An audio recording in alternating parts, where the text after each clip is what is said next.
It's finally time. I finally am filming my recent reads. October, November, December. Let's go.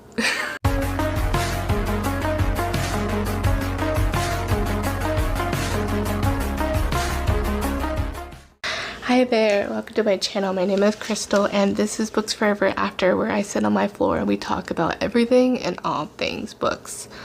Okay, long overdue. I don't know how long this is going to be, so grab a snack, grab a drink, and let's just talk about some books. Alright, so we have October, November, and December to talk about, and I'm just gonna try to do my best to talk fast. To talk through these, because a lot of these are well known, so we'll see. As always, I will have chapters down below if you want to go ahead and skip to the book that you're most interested in. It will be separated out by the book title, with the book title and author name, and I will also have a brief summary snippet of each month.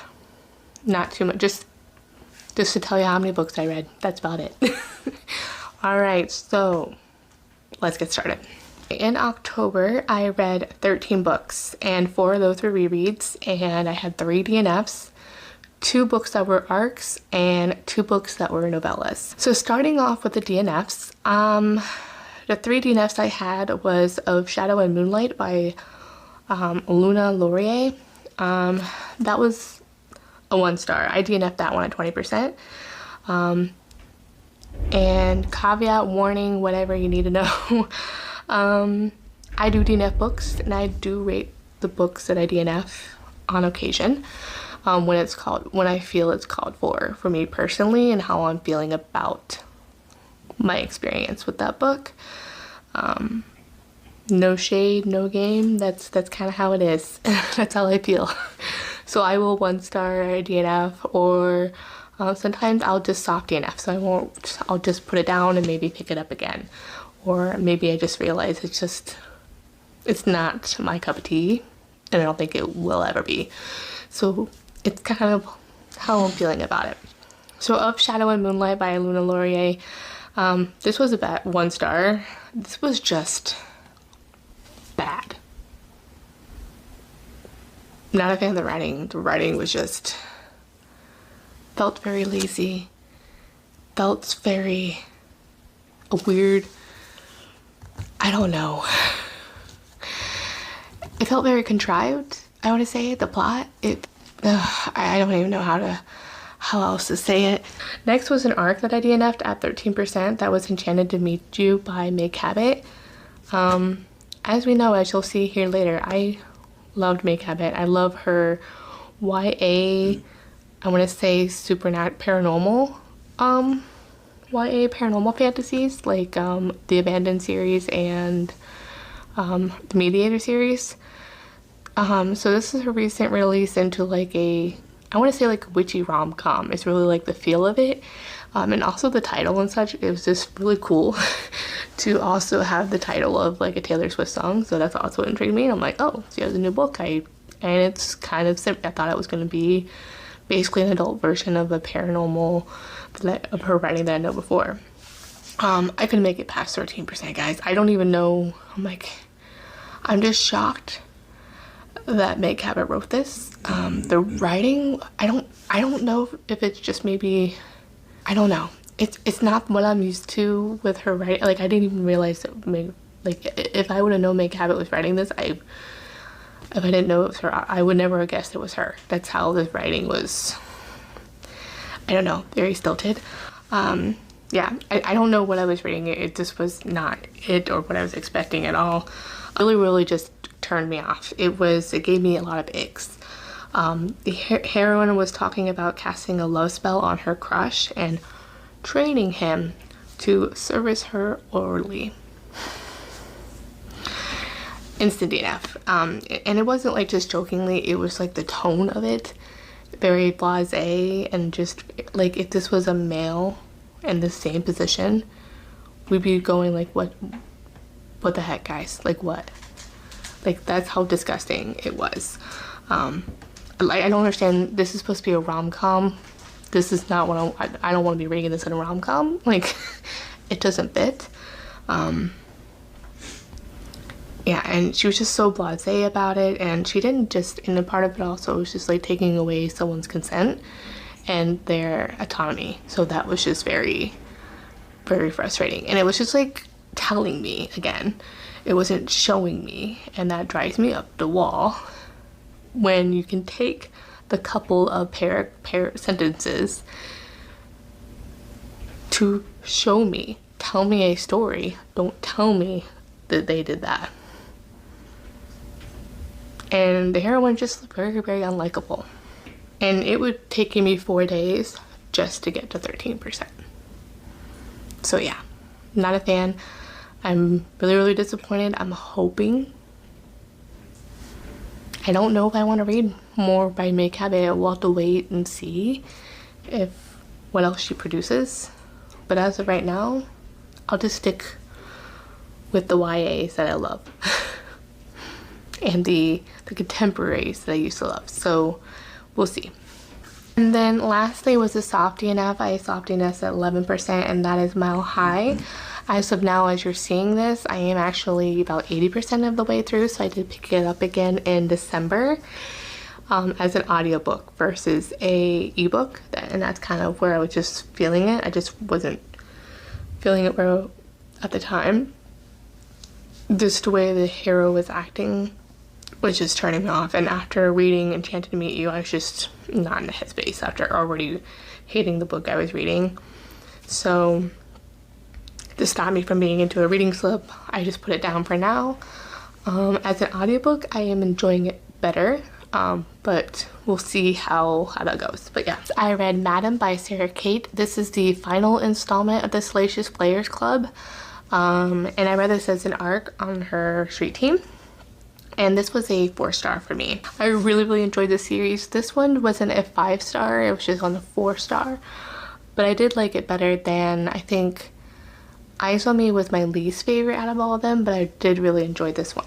I'm really going to miss the series, and I think she has hinted at like some like cameo of this club being like a cameo maybe, or like in this world very similar. I really like what I really like about Sarah Cate's writing is that she's able to balance smut and like the romance, and utilizing the smut as part of the progression with the characters, as part of their relationship, and part of the importance of it, and especially in this series, the empowerment of it as well. I loved getting to find out what Eden's secret was. I did wish the secret was different and a different topic that I would prefer to see. It's still wonderful to read and perfect for Eden's story, especially after the hints, the little breadcrumbs that we had throughout the other standalone stories. So with that said, I did feel like the pacing was slightly off. It felt rushed in like the last third of the book,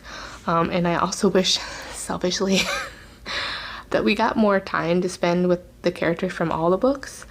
As well as the relationship between the 3 different characters, because you got a lot of the flashbacks to Eden and, oh gosh, what's his name? I just wish you got to see a little bit more of that. I did like seeing the flashbacks, but I kind of wanted to see more of the relationship between the already existing kind of relationship as well for that. Otherwise, I did enjoy it. Next, I read One Dark Window by Rachel Gillig. This was a 3-star. At first, I rated this a 4-star, but after reading the sequel, which was, spoiler alert, disappointment, it's a 3-star.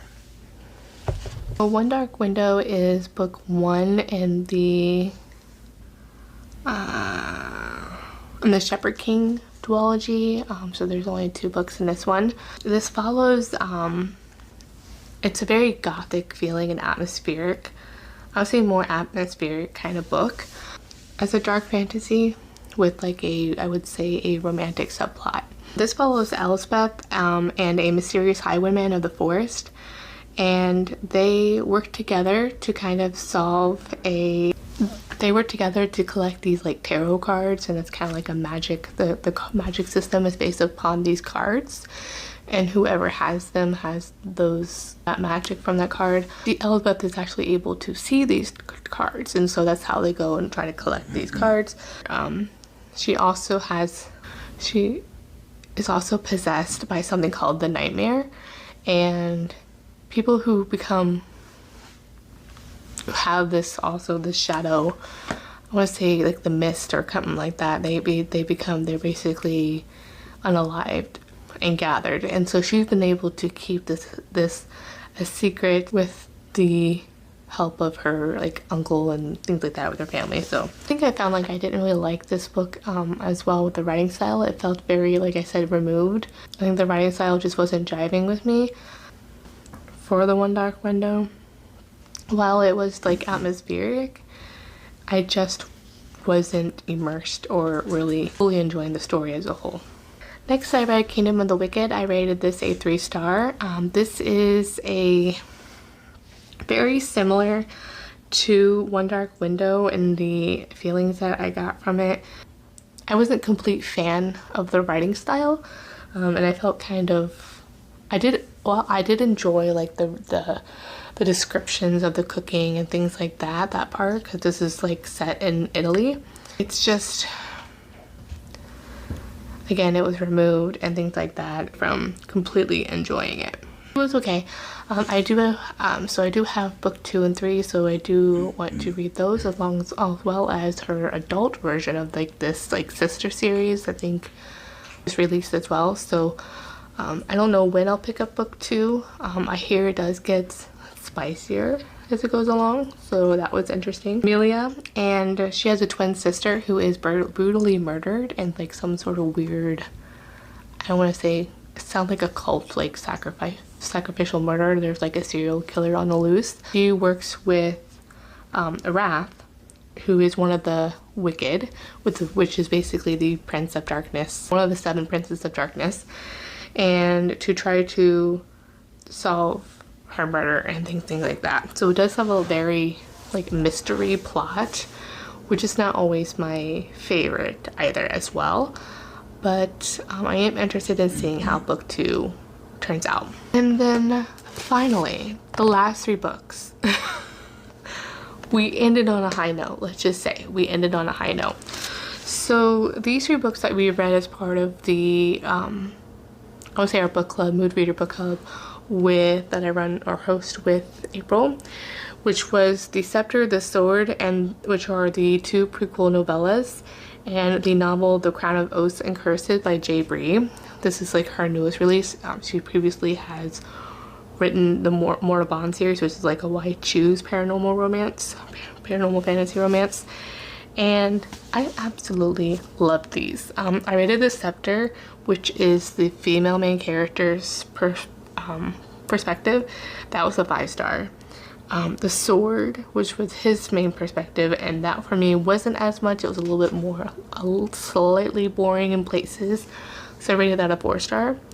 But Crown of Oaths and Curses, let me tell you, this was a 6-star. And needless to say, I believe this was probably going to be my favorite fantasy of 2023. We'll see. I haven't decided yet. But it's definitely in the top 3, let's just say that. This gave me, like, the writing, I felt so immersed. It's like an epic, it's written like an epic fantasy, and this is like true enemies to lovers as well. It made me feel like it was I was reading, and it felt like it transported me to like being in The Lord of the Rings, like the setting, the forest, the descriptions. There was a very heartbreaking moment in the forest where she goes back to her village. It's just perfection. I think this, like, my first time reading Bree, and like she's like a brand new all-time favorite author because of this book. It was just epic. So the characters felt really real and fleshed out, like even the side characters. The world building and descriptions were absolutely astonishing. Like it was just so epic. It does have a slow build and a slow burn. The romance is not in this first book, which I love. I love it when a series, especially a series that's going to follow the main characters, where the romance builds and like the spice, the tension and angst kind of builds with each book. I love that. So this whole point, this book is like true enemies to lovers. Like, he hates her. He is unaliving her people, like full-on genocide. Like, it's that bad. So, and she is treated as not trusted. It's just really, really good. And I also highly recommend reading the 2 prequel novellas, because especially you just really gain something just additional where their headspace is before the start of the novella of the book of the novel, because it's really worth it. Like it's worth it where I actually like got it. So I always like to purchase like my favorite books, like my top 3 books of the year, because I want to be able to own it and reread it again. When book 2 comes out this year, I think in April, I'm definitely probably going to do a reread of this. The only thing is I wish that the 2 prequel novellas were available in physical form. I think they're only available on ebook right now. So yeah, I just love it. The cover, it's just gorgeous. I love it. So basically the premise of this is she is a witch, and this is also with like a fae, and these kind of beings, everyone lives to like their 200 something. She's a witch, and the fae lived like 200 years old, you know, the whole thing. So the Savage Prince, he is the heir to the high fae throne of the Southern Lands, and he's known for his brutality and cold heart. And the kingdom is on the brink of ruin, because there's a curse placed on his people to where no fae children have been able to be born, or if they were born, they are stillborn. And Rooksbane, Evening Star, that's her name, she is a witch of the woods and finds out that they are fated, because you also go to, I think, the fates, and you find out what your fate is, and she finds out that the Savage Prince is her blessed mate and her fated mate. Like, her greatest enemy is her mate. So it's very, very interesting. The prequels go over like them traveling and trying to find each other, and then in the novels it's where they do eventually meet and things take place there. All right, November, I read 10 books. 2 were DNFs, 2 were novellas, and 1 was a reread. The DNFs I had were the two Twisted Crowns by Rachel Gillig. I did DNF at 30%, and I rated that one a 1 star. I was highly disappointed that was book 2 in the Shepherd King. Yeah, let's just say, like, you take a novel, you give me an expectation, and you totally flip it on its head, and now we're following side characters that I don't care. And about a romance, I don't care. Like, the side character romance, like, I don't care. Like, why are we talking about them? You barely see the main character. Even at 30%, you don't see the main character guy. You don't get to follow the nightmare that much at all. I don't like it. It's bad. I did not like the way it turned out. It felt even more removed, and it made me angry, and so I DNF'd. I will not be returning to it. Next was The Making of a Highlander by Elisa Braden. This is a Highlander historical romance. This is an indie author as well. I saw DNF this at 23%. I just wasn't enjoying it. Everyone loves this one. And I guess it follows the heroine is supposed to help this English lord with the Highland games. But the beginning, I just couldn't get into it. It felt very strange. She could see ghosts, and I was just following that, and I was just so confused on what was going on, because it was like, I don't know. It felt out of place, and it felt like it was dragging, and I just wanted to get to the point. At a certain point, because I enjoy following a character and things like that, but I just felt very strange, and I wasn't a fan of the writing. So that was weird. So I don't know if I'll pick it up again. And I know there's a new release of this one as well, but I don't know. It was just a strange one for me. And then I read The Ashes and the Star-Cursed King by Carissa Broadbent. That was book 2 in the, oh gosh, the Crowns of Naoxa duet. I rated the first one 5-star. This one was a 4-star for me. Kind of follows the events. This is a the first book kind of like follows a very like Hunger Games tournament kind of esque, where people come in to volunteer to fight to the death, and so in order to get a their wish or whatever fulfilled by the goddess Nyx, and then they become, the hero and the heroine become reluctant allies to friends to lovers, kind of a thing. The book left off on a very great momentous occasion. There was a little bit of angst in the second one, which is what I did really enjoy. I just feel as connected with all the plot. It just felt like a lot. I just wasn't a fan of, like, I didn't feel their connection as much, and I kind of was very similar to the first one. I enjoyed the games and that kind of aspect, and I kind of wanted, I really enjoyed it. I still kind of, their chemistry and connection wasn't my favorite kind of thing, if that makes sense. Kind of in this book too just kind of showed that as well, that it wasn't my favorite. So yeah, I reread Fourth Wing and Iron Flames. Those are both 5 stars. I do have an Iron Flame reading vlog, which I will link down below. Needless to say, everyone and their mother knows about this. I loved it. It used to be a very highly polarizing series because of, I think, all the hype, like a culture phenomenon that hasn't happened, I think, since like Harry Potter, which I love that they're bringing back like the midnight releases and things like that. That was like so nostalgic. Part of what's so fun about it is just like, it's such a like an experience. I think it's just the excitement and culture of the experience of it. I did really enjoy this. I love the fact that we have a publishing company that is really kind of showcasing a genre, romantasy, and romantasy to me is like 50% fantasy and 50% romance, where both of the plot and the romance plot is integral. You can't have one without the other, kind of a thing, versus what I think fantasy romance is, where it's romance in a fantasy world setting, kind of a thing, where the romance really is like the main meat of the whole story. That's just my opinion. Let me know down below how you think about that, but yeah, that's just my opinion. As I was saying, I love the fact that we have it as a new genre, really kind of helping to help define it. I think we have some areas to help define what truly is romantasy and what is fantasy with romantic subplot. I think part of it is I just want to make sure that the fantasy bros, I find they get a little stuff in their knickers, a little stretchy there. So yeah, I just want to make sure that's like defined. Like no, fantasy, it has any sort of romance. It's not fantasy. Like, no, romantasy is still fantasy. It's very, very like, it can be very epic. So like, get your britches out of it. Knickers out of a twist, like, geez. But yeah, really enjoyed it. I loved Iron Flame. I think I like the dragons aspect of it.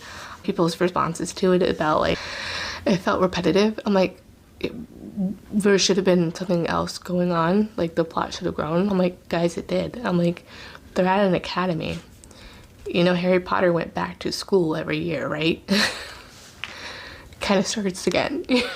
So I think that was kind of, to me, that's just kind of a strange comment to make, or expectation to have. It's going to be a 5-book series, so yes, they are going to leave school eventually. So I think it's just kind of, I don't know, it's an academy setting. So what we got there? There's so much that happened. The dragons in the beginning, oh my gosh, that was awesome. There wasn't as many deaths this time around, like, because obviously that's not where we're at. There was a lot of deaths, but it's not as what you would expect, because you're not there day in and day out. There's other things happening. So yeah, I really enjoyed it. The angst and the tension and the ex drama, I loved. I just loved it. I loved it, and I wasn't exactly, looking back, the ending, I thought I would be surprised, but looking back, it kind of makes sense. And I'm interested in seeing how this plays out. So I read A Wicked Game by Kate Bateman. This was the third and final in the, I think it's Ruthless Rivals series. Rated that a 4-star. It was a good time. I don't remember anything about it, but he comes back from the war and he is promising. They make like a bet that he comes back from the war that she gives him 3 kisses, and so like a side plot of finding out like the map got him imprisoned, and so he's kind of wants to also get his revenge that way. It was a fun time. And next couple, April, how did you get me to do this? I don't know, but I read, she's part of a romance book club, and it's called Weird Ass Romance Books. I'll link April's channel down below, and the live that this was on. But so every month they read weird books. I'll read like together because they're really, really short, like short stories, novellas. It's stuff by the Weird Turkey. I'm just gonna let that speak for itself on the screen. And then I read Full Stack by Layla Faye. Stuff by the Weird Turkey was 3, and I think Full Stack by Layla Faye, I think I rated 4-star. It wasn't bad. It wasn't bad. I will have to say there was so as you can tell by the thing there, Full Stack, let's just say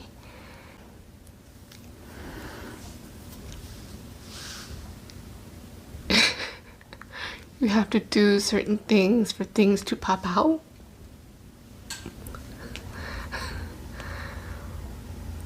And it makes your wish come true. One being a very creative use of a toaster and a turkey.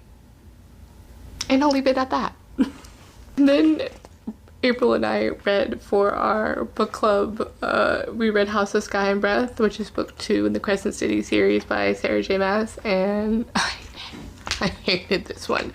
2 stars. I'm hoping, I don't even know, I canceled my pre-order for the 3rd one. Like, that's how bad it was. Which I might end up reading it, I don't know. I'm gonna wait to see how people's thoughts are, but the first one wasn't my absolute, like, this made me want, I downgraded the first one to a 4-star. This made me want to, like, all the progress that she made on the first one, it's like the book 1 didn't happen. It's like book 1 didn't happen at all. It went to, I don't know, the writing, which is horrible. It was just like a sausage fest. The main character, Bryce, went back to being the way she was before. I don't know. It was just bad. Just bad. So disappointed. There was a lot, it didn't make sense at all, and why I was reading what I was reading, for it all to change to different in the end.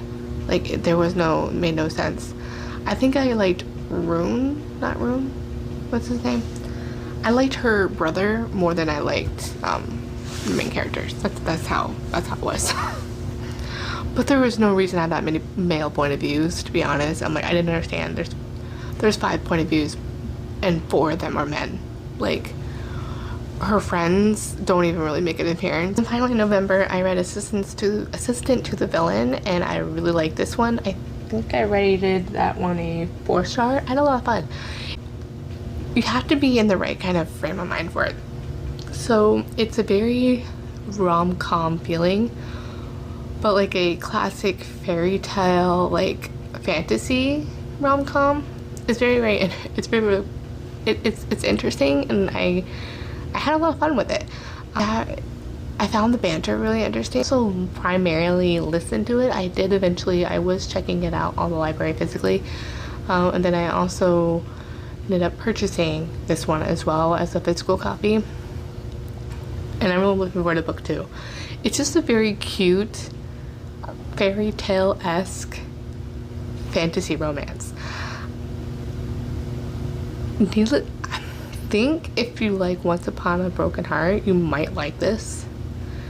Just, it feels a little whimsy and a little bit cozy as well. It's very interesting. So had a lot of fun with that. He takes up a job as the assistant to the villain, and they Eventually, she also tries to help solve the plot of who is trying to murder him or sabotage him. And they also start a budding relationship. There is no spice in this one. I think all they do is like kiss in this one, and I think you'll find that their relationship probably is going to grow and throughout, so we'll see how that ends up being. Lastly is December. December was a shorter month, very busy month, you know, the holidays. I had 8 books and I finished all those ones. 3 were 6-star, 2 were 5-star, and 2 were 4-star, and 1 was a 3-star. So the first one I finished was The Madness of Viscount Atherbourne by Lisa Braden. So as you recall, I didn't like The Making of a Highlander, so I DNF'd that one. This one was a 5-star for me. I loved it. It had a very more of like a dark historical romance aspect that I really enjoyed. Almost kind of like a toxic dark almost. The man is, I would say, more noir because the hero was very mysterious. I want to say damaged kind of hero aspect to it. Really enjoyed it. He ends up, it also has like a revenge kind of plot in it as well. He kind of coordinates it to where she is ruined socially at a ball, where she is asked to, basically is forced to marry him. All as some sort of plot, a revenge plot against her brother. And so you find out what that revenge plot is and why and everything throughout. I really enjoyed this one. It was really like the chemistry between the two characters, and I just really liked the whole feeling that I got from this book as well. Next I read The Kingmaker by Kennedy Ryan. This is book 1, and I just had to read book 2, I think, which is Rebel King. This is contemporary romance. It's more, it's a very, I want to say, political dark romance a little bit. It's an emotional romance. He is part of a indigenous tribe, and he is the son of an oil corporate guy.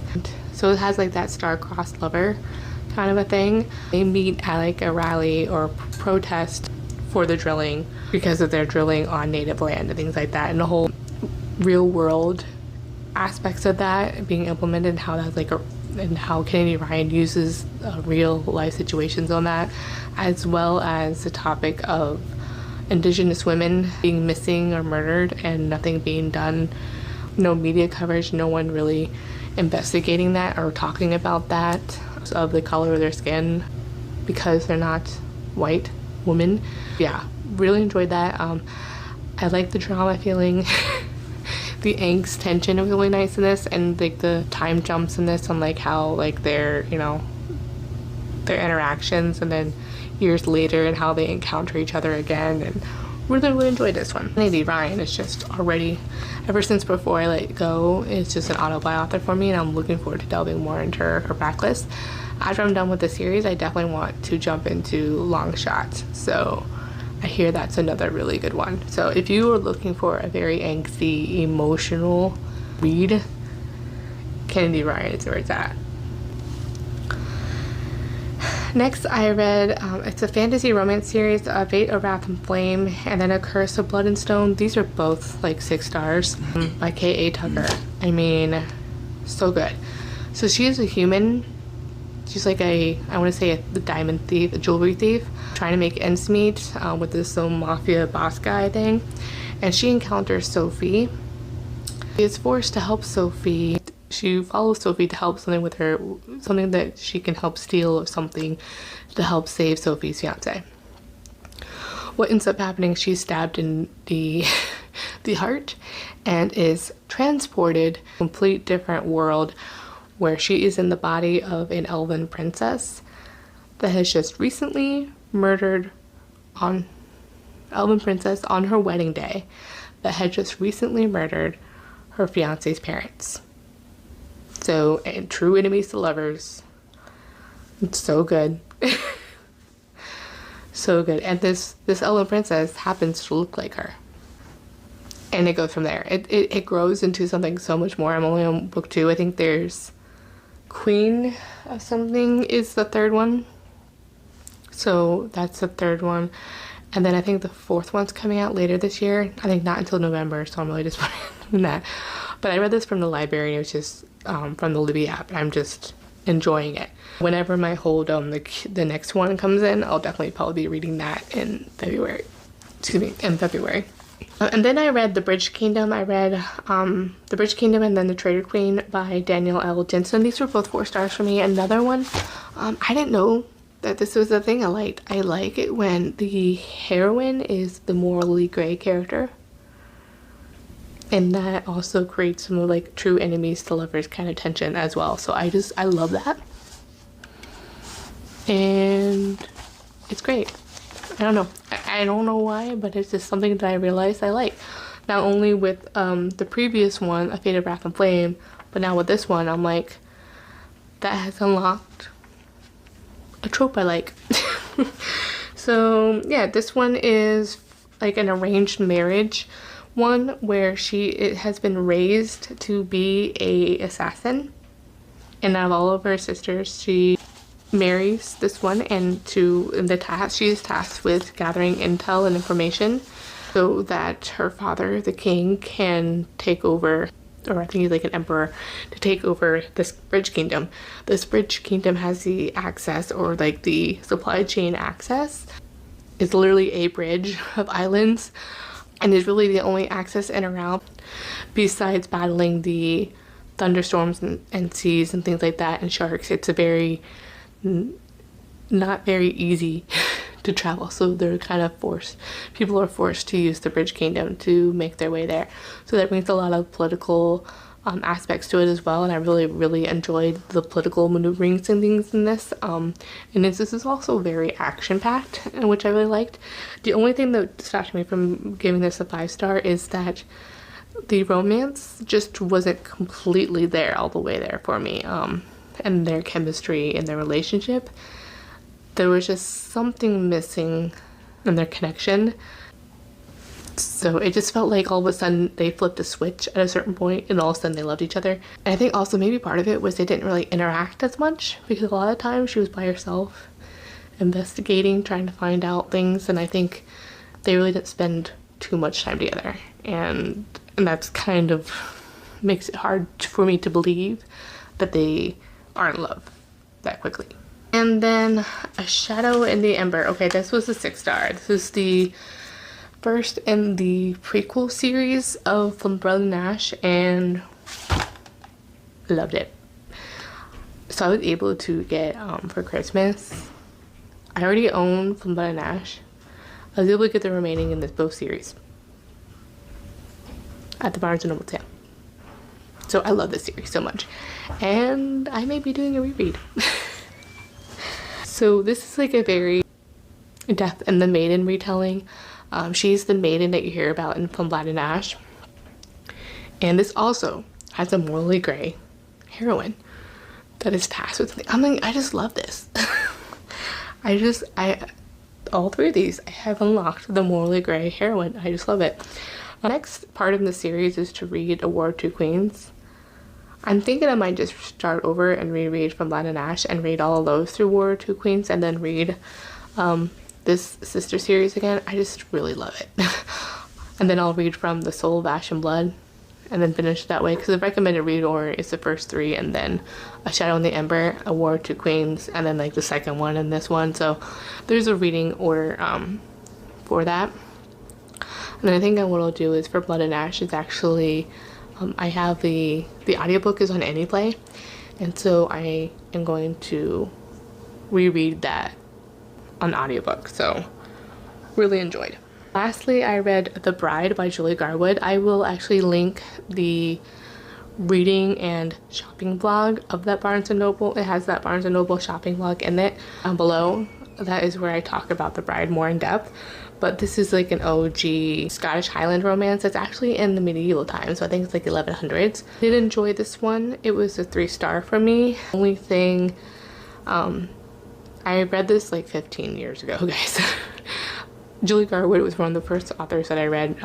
This was back probably when I was in high school. So Johanna Lindsay, Sandra Brown, Christina Dodd, like all of the OGs. Lisa Kleypas. Julia Quinn. Those were ones like I really read a lot of, and most of their backlist back in the day. And so I enjoyed this one. The only thing I wasn't a fan of, like, the writing felt, I think it's like in third person. It felt very disconnected and felt like it was telling me and not showing me. And as we all know, that's something I loathe entirely. And yeah, and that also, the suspense plot was a little strange, and I just didn't feel like because of the writing style, I just didn't feel the romance part of it much as well. That is it. This is such a long video, guys. Thanks for watching all the books I read in the last 3 months of the year. I have all my links down below, my Goodreads and my Instagram, as well as my book wish list. As a reminder, you'll be seeing lots of videos from me coming soon. If you have all the end of the year content and also the 2024 plans and wrap-ups and things and for 2023 and everything. So just keep a lookout for those. As always, thanks for watching, and I will see you in the next one. Bye.